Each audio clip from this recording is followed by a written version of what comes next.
it's not the same day from when I first recorded. It's like a day or two later, so they did fall a bit, so I just touched them up. But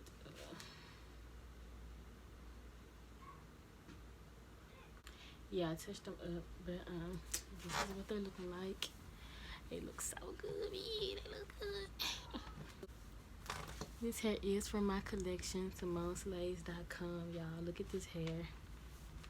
So this is two 24-inch bundles and two 22-inch bundles. I only use 3.5 though, and my closure is a 5x5. It's 20 inches, and it's a body wave closure because my vendor don't offer the 5x5 closures in the straight texture. But y'all know how body wave hair is. After you wash it, it's pretty much straight anyway. So yes, you guys, I love it. And I'm having a 4th of July sale. So if you go to my website and use the code July4 at checkout, you get 20% off. And when y'all sign up, subscribe to my email list because you can get 10% off. It says your first purchase, but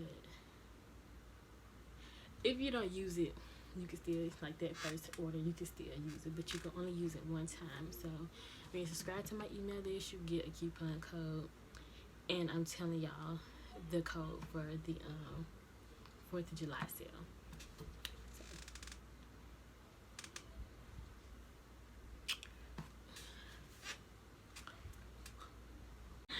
Like, get into this hair, y'all. Like, for real. Get into this hair. Okay, y'all, so this is what the hair is looking like before I started crimping it.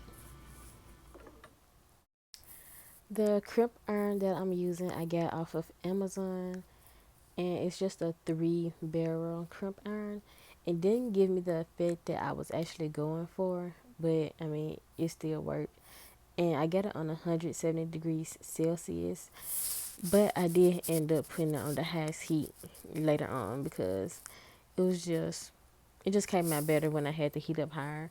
So when sectioning the hair, you want to use not big small sections, but small enough sections, because if it's too much hair on the iron, it's just going to take it way too long. And so I'm just using this heat protector from Jane Carter's and putting it on the hair. I went between that and some argan oil, but I watched a tutorial like while I was doing this, and the girl was using got to be spray, and that worked way better to hold the hair. So yeah.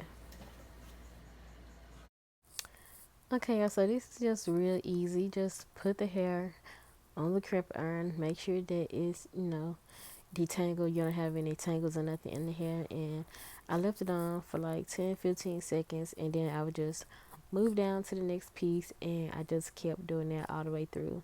Like I said, I did end up switching to the got to be spray at some point in the video, but yeah, that's literally all I'm doing. So I'm just gonna fast forward the rest of the video, and yeah, that's it.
So I started using the Got to Be glue spray right here, and like I said earlier in the video, it was a better hold than just using heat protector.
So this is the end of the video. If y'all like how it came out, give me a like, comment, and subscribe to my channel.